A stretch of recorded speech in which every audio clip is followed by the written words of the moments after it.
banks of the historic Danube River lies the beautiful city of Budapest, which is in reality a combination of what was formerly two cities, Buda on the left bank of the Danube and Pest on the right, as we see it here.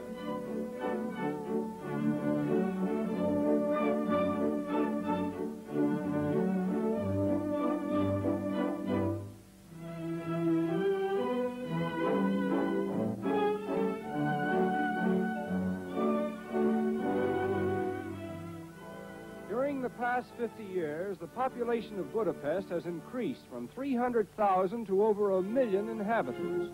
And being the capital city, it supports one of the largest houses of parliament in the world. A fitting home for the government of a nation that has lived through over 1,000 years of interesting history. And this reminds us that Hungary was formerly an important part of the great Austro-Hungarian Empire, which was disintegrated as a result of the last war, all of which is uniquely illustrated by a floral map in Liberty Square. The section shown with light flowers represents Hungary as it is today, and the boundaries designated by red flowers shows it as it was before the Treaty of Trianon. Naturally, the people of Hungary are determined to have this treaty revised, and until it happens, they claim a flag will hang at half-mast beside the floral map in Liberty Square.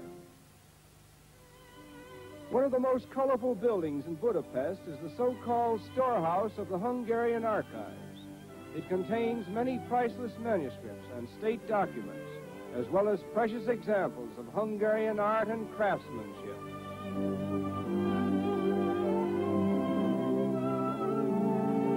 The shopping districts of Budapest are on a par with the best of those in modern cities, and one may purchase here the choice products of Hungary as well as the world at large.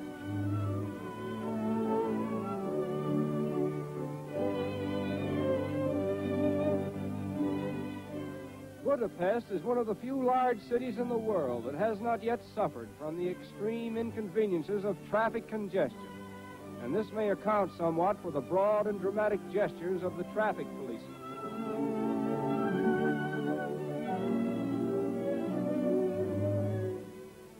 The year of 1849 was a most important one in the history of Budapest, for it was the year in which the famous Chain Bridge was completed, the first of its kind in Europe, and even today it is one of the city's chief attractions. At first it was thought insufficient clearance had been allowed for the larger steamships, but an ingenious method was discovered whereby smokestacks lean backwards in humble obeisance as they pass under the bridge.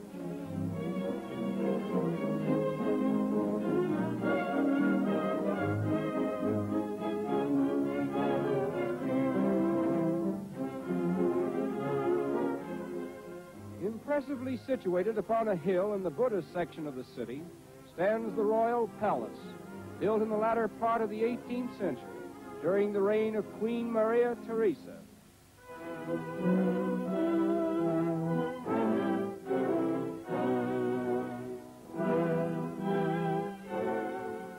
No history of Budapest or Hungary would be complete without including a few facts about St. Stephen, to the memory of whom several memorials are consecrated.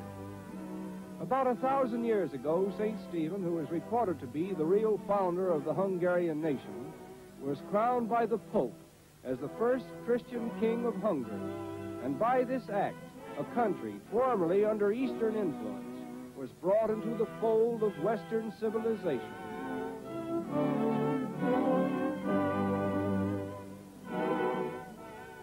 According to tradition, this church was founded by St. Stephen, and it is known today as the Coronation Church.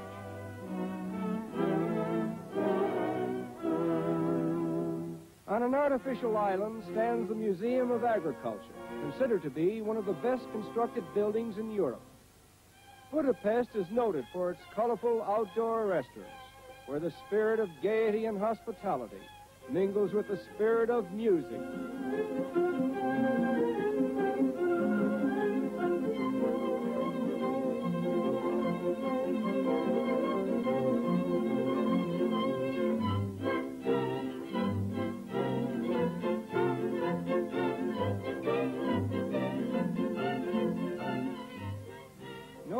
composer has done more toward glorifying Hungarian gypsy music than Franz Liszt, one of Hungary's greatest contributions to the world's Hall of Fame. And his immortal music is like a daily prayer to the orchestras of Budapest. On Margaret's Island, there is a thermal grotto in which it is said a holy man once lived and wrought miraculous cures by bathing people in the thermal springs that are found all over Budapest. As a result, the fame of the springs spread broad, and consequently, Budapest has become one of the most popular watering places in the world.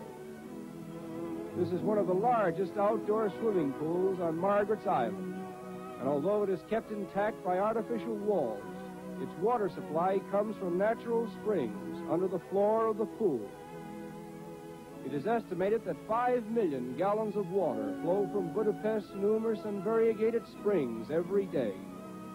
There are about 80 outdoor swimming pools, and one of the most popular of them is known as St. Gellert's, where artificial waves are created by a mechanical device at the far end of the pool.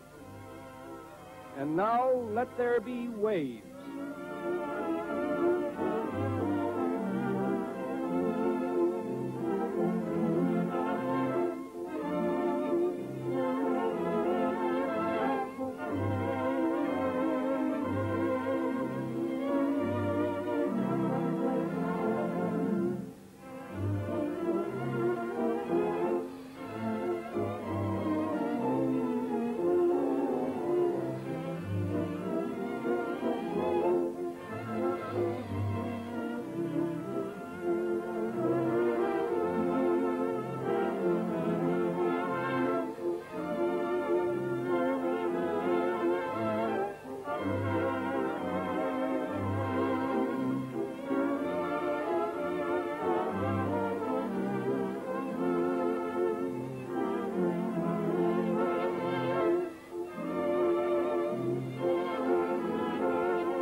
This doesn't seem to be the proper time to say farewell to beautiful Budapest.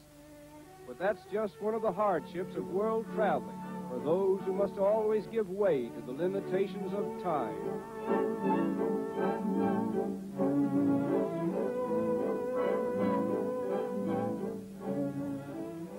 So now, with a final glimpse of that famous river which inspired one of the world's immortal waltzes, we will conclude our impressions of beautiful Budapest and waltz away to other ports of call.